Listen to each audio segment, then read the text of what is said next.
ஏன்ப்பா என்னை விட்டுட்டு போன? நீ இல்லாம என்னால இருக்கவே முடியலப்பா. இங்க சுத்தி இருக்க சொந்தக்காரங்க, என் ஃப்ரெண்ட்ஸ் எல்லாருக்கும் அப்பா அம்மா இருந்தோம். அவங்களுக்கு அதோட அருமை தெரியலப்பா. ஆனா எனக்கு தெரிஞ்சும் நீ கூட இல்லப்பா.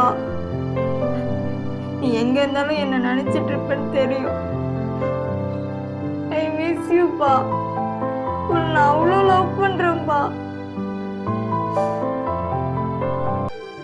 எல்லாரும் சின்ன வயசுல பேரண்ட்ஸ் மீட்டிங்க்கு அப்பாவை கூப்பிட்டு வருவாங்கப்பா. ஆனால் நான் மட்டும் தனியாக தானேப்பா போவேன். என்னால் முடியலப்பா. எனக்கு ரொம்ப பயமாக இருக்கு. நல்லவங்க கெட்டவங்க கூட யாருன்னே தெரியாமல் இருக்கேன்ப்பா. பா, நான் இன்னைக்கு வேலைக்கு போகிறேன். நீ கூடயே இருக்கணும். நீ இருக்கும்போதும் அருமை தெரியலப்பா. ஆனால் இல்லாத போது தெரியுதுப்பா. நீ போயிட்ட, இப்போ ஒட்டுமொத்த பாரத்தையும் நான் சுமக்க போறேன்ப்பா.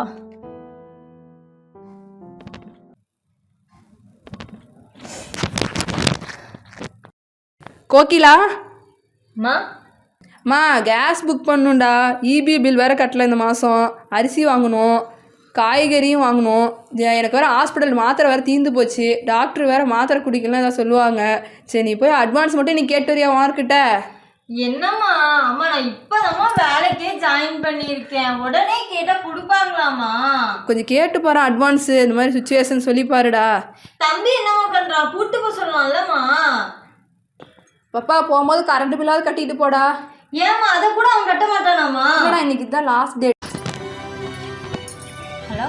Hello sir. சொல்லுமா சார், 1 hour பெர்மிஷன் வேணுங்க சார். எதுக்கு?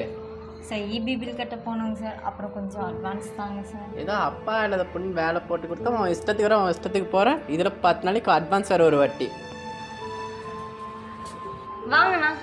இது என்ன கட்டிங்க? பசங்க மாதிரி யார் கட் பண்ணியிருக்கா? இது என்ன ட்ரெஸ்ஸிங்க? இப்படி தான் வேலைக்கு போவியா?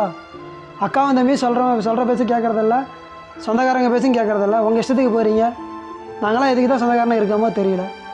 ஏன் இப்படி பண்ணிகிட்டு இருக்கீங்க?